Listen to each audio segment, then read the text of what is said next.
내일부터 민족 최대 명절인 추석 명절 연휴가 시작됩니다. 오래간만에 가족 친지들 만날 생각에 잠깐씩 설레기도 하지만 또 네. 음식 장만, 장거리 운전 생각하면 또 피곤함이 몰려올 때도 있어요. 그렇죠. 네. 그래서 명절 증후군이라는 단어가 탄생을 했었었는데요. 네. 이 명절 증후군을 어떻게 하면 예방할 수 있는지 또 명절 후에 어떻게 하면 일상으로 잘 돌아올 수 있는지 오늘 자세하게 살펴보도록 하겠습니다. 네, 한방재활의학과 전문의 최우성 원장과 함께하겠습니다. 안녕하세요. 안녕하세요. 네, 안녕하세요. 네, 우리가 이제 명절 지나고 난 다음에 명절 증후군 얘기 많이 하는데 네네. 명절 증후군으로 병원을 찾는 분들이 많이 있습니까? 맞습니다. 월요일에 우리가 연휴가 끝나게 네. 되면 모든 분들은 이제 일상으로 돌아가시게 되겠지만 병원은 그때부터 또 바빠지는 시기예요. 명절이 끝나고 나서 여러 가지 증상들을 가지고 병원에 오시는 분들이 정말 많아지는 시기거든요. 특히나 우리가 여러 가지 증상들 중에서 장거리 운전을 하신다든지 아니면 음식 장만을 하신다든지 집안일을 하시고 이런 여러 가지 신체적인 그리고 육체적인 증상들을 가지고 병원에 내원하시는 경우들을 우리가 명절 증후군이라고 얘기를 합니다. 네. 하나하나 차근차근 좀 알아보도록 하고 싶어요. 우선 운전을 오래 하게 되면 장거리 운전으로 인한 피로가 쌓이잖아요. 네네. 이 후유증을 좀 방지할 수 있는 방법 같은 거 있을까요? 맞습니다. 우리가 평소 때보다 훨씬 더 길어지는 그 시기에 운전을 하게 된다거나 아니면 정체에 우리가 또 무시를 못하게 되겠죠. 시간을 잘 맞춰 간다고 해도 우리가 가다 서다 하는 그런 고속도로에서 반복을 하게 된다면 여러 가지 증상들을 같이 가지고 오시게 될 거예요. 운전을 하다 보면 자세가 틀어질 수밖에 없는데 그림을 보면서 다시 한번 설명을 좀 드릴까요? 네. 오랜 시간 운전을 하는 것도 문제기는 하지만 결국 잘못된 운전 자세, 우리가 똑바로 앉아서 운전을 해야지라고 생각을 하지만 그 시간이 길어질수록 허리가 앞으로 쭉 빠져나가게 되겠죠. 그 다음에 엉덩이가 앞으로 쭉 빠져나간 상태에서 등이 천천히 굽는 부분들을 볼 수가 있을 겁니다. 그리고 우리가 정체가 오래되게 되면 또 어떻게 될까요? 목이 앞으로 쭉 빠지면서 목이 일자, 거북목이 되는 그런 성향들이 많이 가지고 오게 되죠. 그리고 지금은 우리가 전후면에 대한 부분들만 봤었는데 운전을 오래 하신 분들은 다들 한 번씩 느껴보셨을 거예요. 한쪽으로 많이 삐뚤어지고 이런 부분들이 생기면서 증상들이 한쪽으로 치우치게 되는 비대칭이 생기면서 한쪽으로 부하가 많이 걸리고 한쪽으로 부하가 좀 덜 걸리고 늘어나는 상태에서 통증을 나타나게 되는 거죠. 특히나 허리 같은 경우에 우리가 증상들을 한번 생각을 해본다면 1차적으로는 근육과 인대와 힘줄 같은 부분들의 가벼운 저항만 좀 걸리는 일반적인 염좌 상태에서 끝날 수도 있겠지만 평소 때 허리가 좀 좋지 않으셨던 분들이다 아니면 디스크 쪽에 좀 무리가 있었다 협착의 증상이 있었다 이런 분들은 어떻게 될까요? 신경을 자극하게 되기 때문에 원래 가지고 있었던 증상들이 훨씬 더 심해지고 급성 디스크까지 나타날 수 있다는 네. 거예요. 네. 저도 지금 저 사진을 봤지만 항상 저런 사진을 보면 자세를 이렇게 굳이 세우게 되지만 또 금방 이게 풀어지거든요. 네. 장시간 운전하시는 분들도 똑바로 해야지 하다가 나도 모르게 또 풀어질 것 같아요. 장시간 운전하면서 느끼는 이런 피로감, 불편감 어떻게 해야 좀 덜 할 수 있는지 방법도 따로 있을까요? 네, 환자분들이 정말 많이 말씀들을 해주시고 저희가 환자분들한테 항상 말씀을 드리는 부분들이 장기간의 운전을 할 때는 중간중간 끊어서 갑시다. 우리가 휴게소가 잘 돼 있으니까 네네. 한 시간에 한 번씩은 휴게소를 꼭 들립시다. 아니면 졸음 쉼터라도 가서 잠깐 일어서서 어떤 특정의 스트레칭이나 아니면 허리를 푸는 동작들 아니면 1, 2분만 잠깐 걸어가지고 오십시다. 이런 식으로 말씀을 드리는데요. 네. 사실 이게 교통 상황에 따라서 꼭 우리가 할 수 있는 부분들은 아니에요. 맞아요. 그래서 제가 운전 중에 잠깐 정차 중에 스트레칭 할 수 있는 방법들을 또 준비를 해왔으니까 그림 보면서 다시 한번 설명드리겠습니다. 자, 총 5가지의 동작으로 돼 있고요. 지금 왼쪽 위쪽이랑 그다음에 오른쪽 아래쪽이 준비랑 마무리 동작이라고 생각하시면 될 것 같아요. 자, 첫 번째 우리가 봐야 될 부분들이 핸들에 있는 상태에서 양손을 모으고 핸들 위로 쭉 안쪽으로 당겨주시는 거예요. 그리고 등이 고양이 등처럼 자연스럽게 굽어지도록 해줍니다. 자, 그리고 이 동작을 총 20초간 유지를 해주시는 거고요. 자, 첫 번째, 두 번째, 세 번째 이 3가지들은 허리 쪽에 대한 스트레칭이라고 보시면 될 것 같아요. 자, 두 번째는 시원하네요. 머리 위쪽으로 팔을 쭉 끌어올린 단계에서 네. 다시 몸을 늘리는 거예요. 이걸 또 20초간 해주시고 몸을 늘린 상태에서 교대로 오른쪽 한 번, 그리고 왼쪽 한 번, 허리 쪽이 늘어날 수 있도록 이렇게 스트레칭을 해주고요. 자, 다음에 두 가지 동작은 어깨 쪽의 동작입니다. 아까 우리 영상에서 잠깐 나왔던 것처럼 어깨 뒤쪽으로, 목 뒤쪽으로 어깨를 넘긴 상태에서 잡아당겨주는 것들을 왼쪽, 오른쪽 각각 10초간, 그리고 앞으로 해서 어깨를 잡아당겨주는 부분들을 또 10초간, 마무리로 다시 고양이 등 자세 만드는 것들, 이렇게 스트레칭하는 동작들을 평소 때 잠깐 정찰을 할 때 이때 해주시게 된다면 허리 쪽이랑 어깨 쪽 그리고 목 쪽의 통증을 예방하는 데 큰 도움이 될 겁니다. 아, 네. 그렇습니다. 이렇게 운전도 운전인데 저는 그 음식 장만도 이거 참 걱정이 되거든요. 그래서 그 궁금증이 있다는 시청자를 좀 만나봤습니다. 화면을 통해서 확인해 보시죠.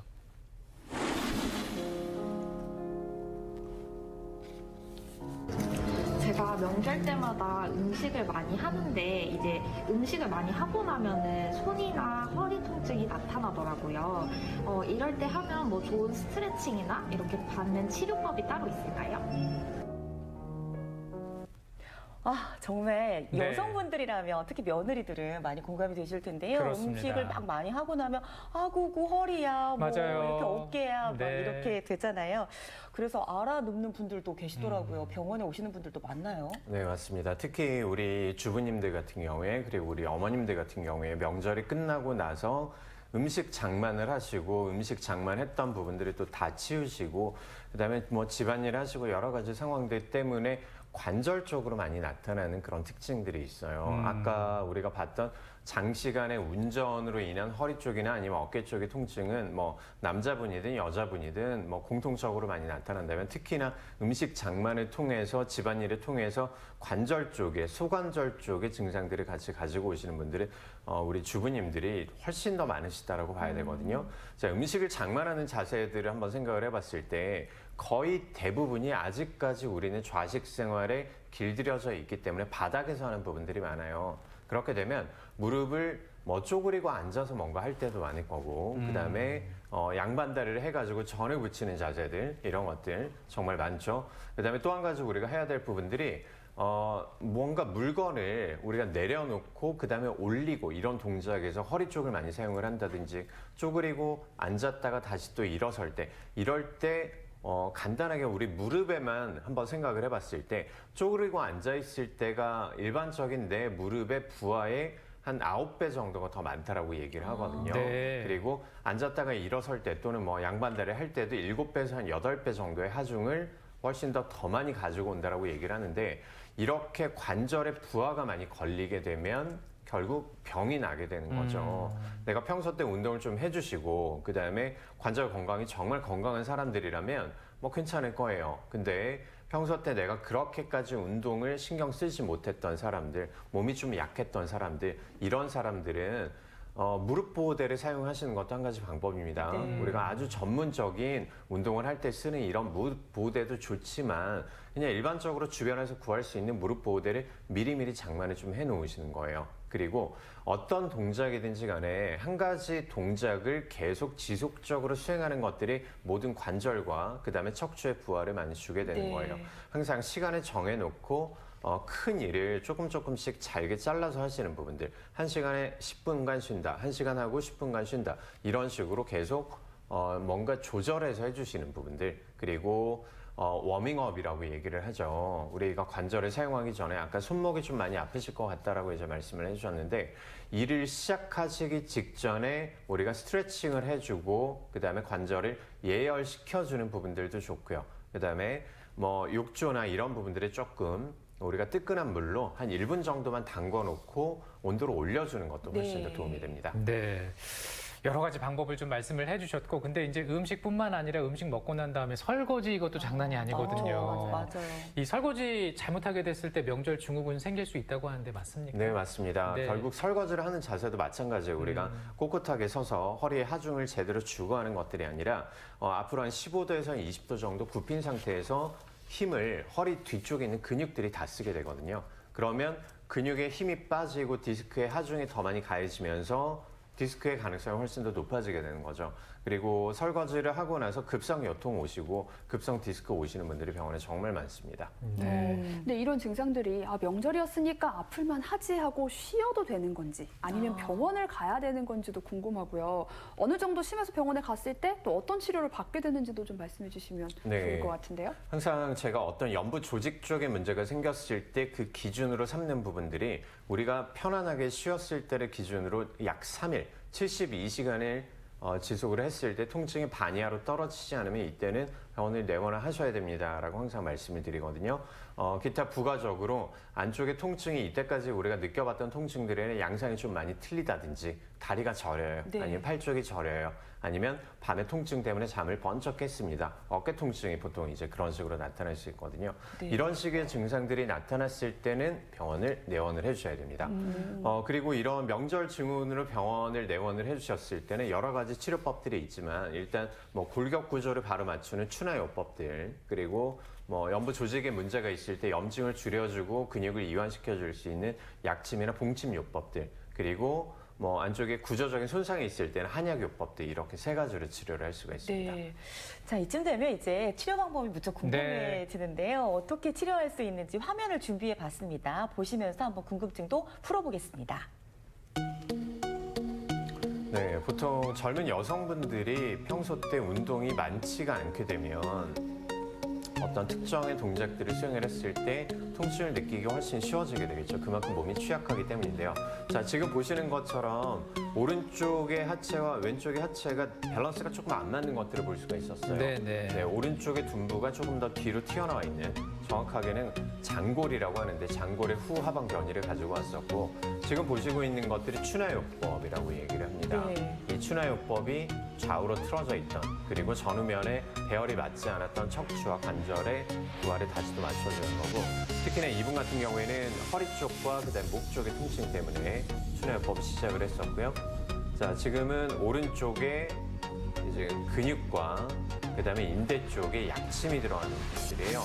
특히나 이분은 목 뒤쪽이 많이 뻐근하다고 말씀을 해주셨어요. 두통이 평소 때 좀 심합니다. 뭐 혈압이 조금 오르는 것 같아요. 이렇게 말씀하시는 분들 되게 많죠. 그래서 후두하근이라는 목 뒤쪽의 근육들을 풀어주게 됩니다. 보통 혈압이 진짜로 좀 오르거나 아니면 혈압이 오르는 것 같은 목 뒤쪽이 당긴다. 스트레스를 받는다 이렇게 증상들을 호소하시는 분들이 지금 우리가 침을 맞는 부분들이 있죠. 후두골 쪽. 네, 이쪽에 근육들이 각인장돼 있는 상태가 대부분이에요. 자, 마지막으로 침을 뺀 상태에서 다시 또 관절의 가동 범위를 보고요. 평소 때 할 수 있는 스트레칭을 좀 가르쳐 드리고 있습니다.